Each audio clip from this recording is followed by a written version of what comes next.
It's my feel-good breakfast show.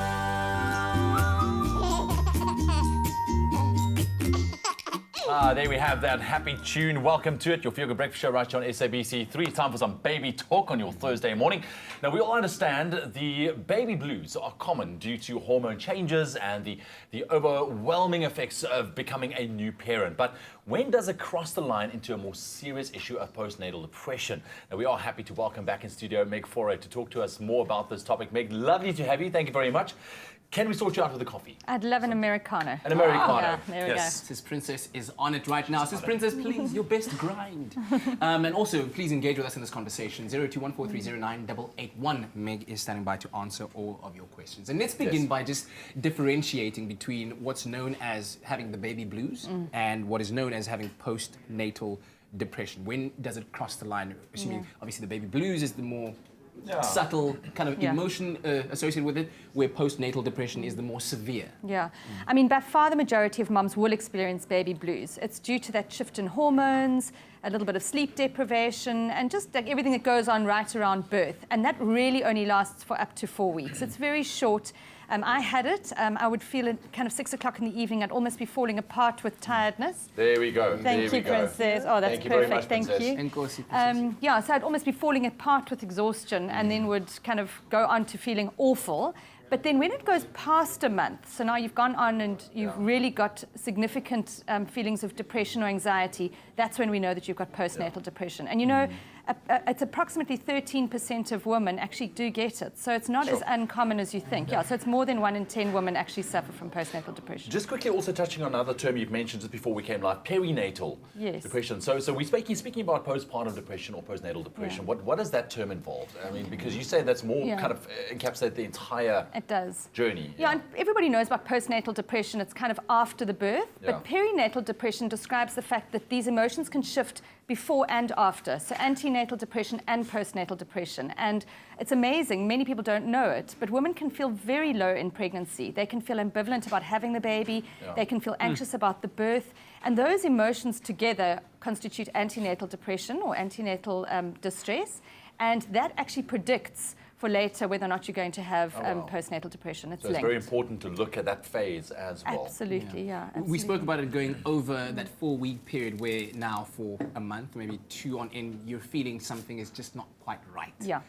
To determine whether you are in a postnatal depression state. What are some of those signs and symptoms you need to look out for, you know, that could lead you to conclude that? So for some women, it's just anxiety. Just how am I ever going to take care of this baby? How's it going to survive life? Has anyone given me the responsibility for this child?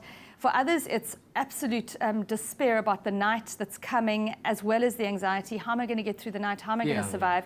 And then on the far end of the wedge, it gets onto things like, I can't take care of this child. I can't take care of myself.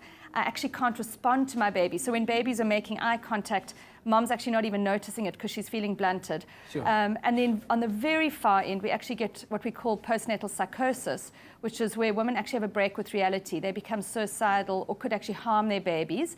And that's obviously the more severe end of postnatal depression. We've been through it as well, you know, both as dads. You know, what for maybe, I think it's difficult for moms sometimes to recognize that they are feeling those feelings of depression. And it's very hard because you're so busy with a new baby. But what about a friend of a new mom or somebody on the outside who's more easy to spot those signs and symptoms? What can they look out for? Yeah, so I would definitely say, and as a partner, you can definitely play a role. You know, your wife doesn't want to really get up in the morning. She doesn't want to care for the baby. She's really doesn't want to be involved, or she's really actually expressing high levels of distress or anxiety. The problem is that for most women, they don't express it. That's the thing, because they're too proud, and there's the stigma attached to any mental illness, and so people don't want to actually admit that they're not coping, and they feel like they failed as a mother. I mean, you know, there's that kind of scenario where, you know, being a new mom is supposed to be romantic. It's supposed to be wonderful. You're supposed to feel in love. But when you don't feel like that, you're ashamed to even tell other parents about it or other people about it. So you have to watch for subtle signals. Yeah.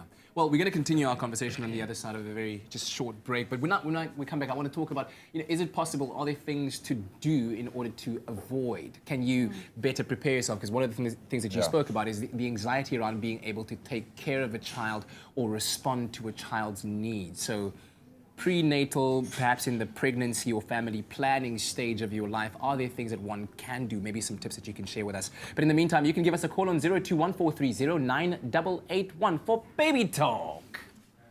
It's my feel-good breakfast show.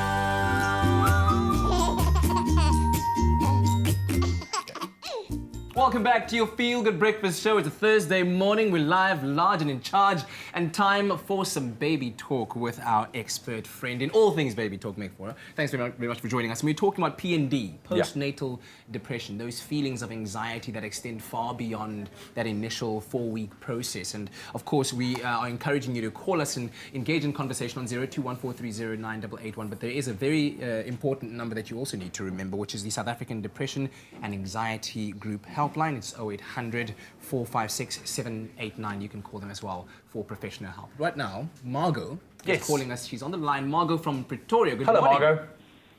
Good morning. Thanks so much for joining us, and thanks for the call. What's your comment or question? I would like to find out, I am currently pregnant and I suffer from depression, anxiety, and bipolar. So I currently live the medication that they gave me. I just wanted to know if there is something safe that I can drink while I am pregnant. Okay, is there, from a medicinal And all that. point of view, depression, bipolar, she says she's been given medication for that, but now that she is pregnant, is there anything that, can she use it? Is there anything that she can use that's rather safe?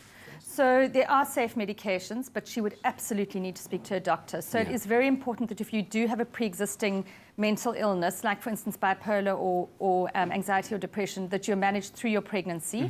Your doctor will assist you with that, and then you'll be monitored very carefully after your baby's born, because that is one of the risk factors for postnatal depression as well. Any preceding mental illness, anxiety, depression or bipolar would constitute that, does increase your risk factors for having some sort of emotional breakdown or postnatal depression. Okay, and of course that's understandable with the adjustment in levels of hormones and chemicals in your body. If we look at Margot's situation, what can she do from a holistic well-being point of view? Certain practices at home, for instance, meditation, exercise, that could help her manage her levels of anxiety, her levels of depression, boost those endorphins in the body. Absolutely, outside of the medication that we said, of course, she needs to consult a medical professional for holistically. Yeah, so a couple of things. She must get good sleep. I mean, that's very important, and that's actually part of the reason why we do often have postnatal depression as well. It's linked to it because we're getting less sleep after baby's born, so she must rest well. She must definitely exercise. Exercise in pregnancy really has many, many benefits. And one of them is mood, releasing endorphins. And then you also mentioned it, that mindfulness and meditation, whether it's from a yoga class or mindfulness class, those are really, really good. And if she's not able to do any of those, just a good walk in the late afternoon helps us to raise our mood a little bit. Absolutely. But in her case, because it's clinical depression, I would be recommending that she would be looking at medication as well. But still, I'm sure focusing on lifestyle factors like exercise, like diet, all those things. You touched on an interesting point earlier on the fact that, can you do anything before your pregnancy to help you prevent possible postnatal depression afterwards? Yeah, so there are a couple of things. One is to watch out for that antenatal depression, because there is that association with postnatal depression. And if you're feeling that way in pregnancy, chat to somebody. But one of the biggest things is that, it's a massive life adjustment. And we kind of set ourselves up in some ways for disappointment, because often as women, and men as well, but often as women, we have this unrealistic expectation of ourselves that we'll have this beautiful birth, it'll be natural, we'll breastfeed for a year, whatever it is, these romantic ideas. And sometimes life happens differently.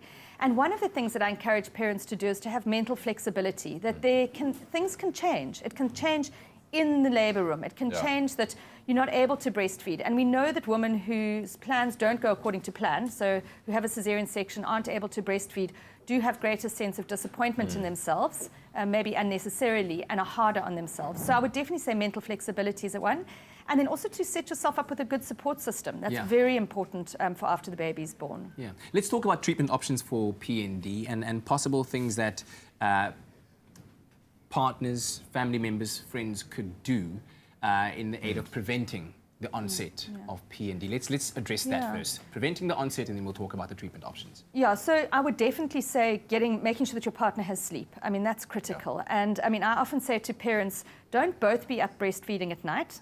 You know, and mom does the breastfeeding at night, but from 4 a.m. until 8 a.m., dad takes the baby once the baby's awake and doesn't disturb the mom. Because if moms know they've just got 4 hours of straight sleep, if possible, between 4 and 8 a.m., or let's say 3 and 7 a.m., it's a huge thing. Another thing, and I know people get very frustrated when I say this, but sleep when the baby sleeps. And at least once a day, mom must climb into bed. So she needs to, you know, this is in the early days, she needs to have that midday sleep when the baby has a sleep, just once a day. And then also get into bed early at night, because sleep is definitely preventative. And then there's a lot of things dads can do. Dads, I like to say that dads are the vessel around this mother-infant dyad, and he kind of can contain her, keep people away. You know, don't let her stress out with things like a whole lot of visitors or expectations of people, like maybe a mom-in-law who's coming to visit and is overbearing. So just kind of being that container around that mom and that baby to protect them from the outside world is important. Sure. There's a lot. Lot of tips. I was laughing now because because you said, you know, get sleep and get dad, you know, to take baby. But women and moms are the hearing is so acute when baby cries. It's almost an immediate, I'm getting up, I need to see what's happening. Exactly. Yeah. Yes. Just giving them space. So shutting the door. I always just made sure that I ninja'd out of the bed first. Yeah. So that she wouldn't have to just I'm ready. Who needs a diaper change? Love it. Moms are amazing. Listen, just quickly, once again, that South African Depression and Anxiety Group 24-hour helpline. They really are there for you, for support as well. It is 0800 456 789. That's 0800 456 789. And don't hesitate to call should you start feeling any kind of signs or symptoms maybe that you are possibly heading into, you know, the postnatal depression down that road. So please give them a call. Alrighty.